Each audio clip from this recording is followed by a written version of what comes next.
So my question is about singular and multiple event Yes. injuries Yes. and processing them. I wrote this down, so I just have to read it. Awesome.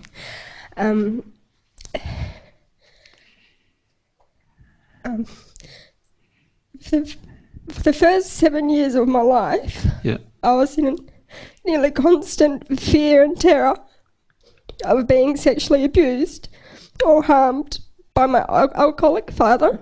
Yeah. And he was a stay-at-home dad. Yeah. And he was actually abusing my half-sister at the time. Right.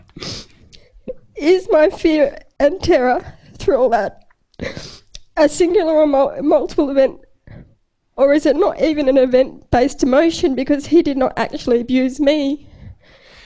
Yeah, but he did abuse your half-sister.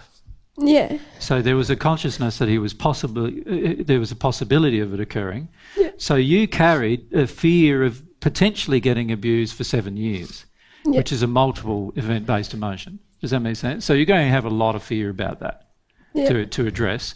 And you know, obviously his intention, he was probably drunk half the time, right? Yeah. So his intention was to abuse somebody. Yeah. It's just that he didn't choose you. No. Right. He chose somebody else. Now, to me, that's quite an intense multiple-based emotion. So even though you weren't personally abused, obviously you're going to have a lot of fear about sexual behaviour as a result. Does that make sense? Yeah. Yeah. So the key there is not that's not your global terror, though, because your global terror is all about feeling any emotion of any kind. Yeah. And so that's like, how do I begin to process that? Well, you just You started even when you read out the question. Just by doing that? You allowed yourself to feel the grief. Now, the grief you have is associated with being terrified of something about to happen and never really ever happening. Yeah, because I have so many times where I was just full terror. Yeah. And just praying that nothing would happen to me. Yeah. Yeah. And being in that state for hours. Yeah, yeah. And this kind of terror is very similar to the type of terror that people experienced in the Second World War, where they were getting bombed day after day after day after day after day after day after day, but never dying, bomb never hitting them. No, it's the same kind of terror. Threat always there. Always, yes. And these kind of terrors are difficult fears to feel. But just by admitting that it's happened and breathing and letting yourself go through the experience, you can release the emotion. Does that make sense?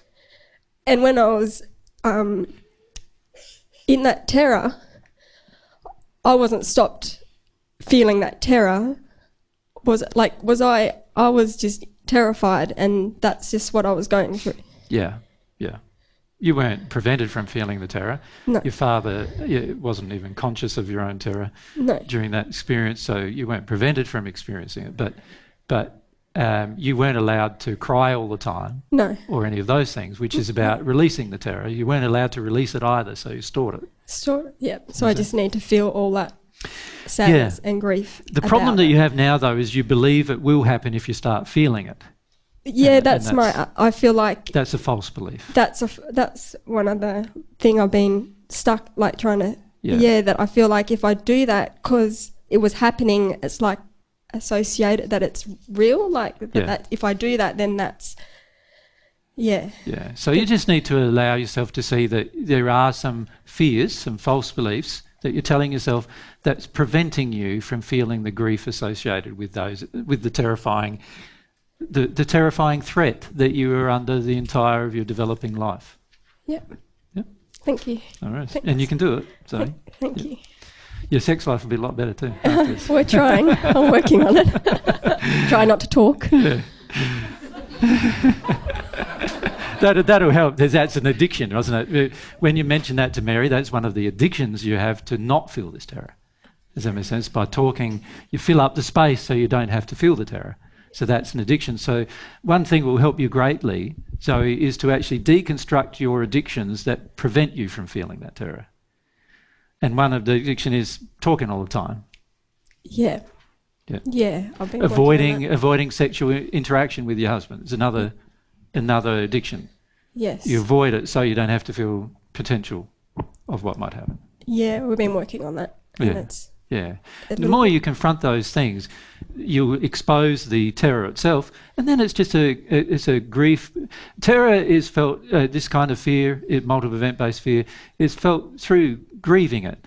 You know, so you will cry a fair bit, and you'll shake and cry a lot as you grieve it, and then it'll be released. And that's what happens sometimes when we have sex. I Yeah. just cry Yeah. and cry. A lot of women also cry after sex. Yeah. And that's because they've got terror to feel and experience regarding sexual matters. Yeah.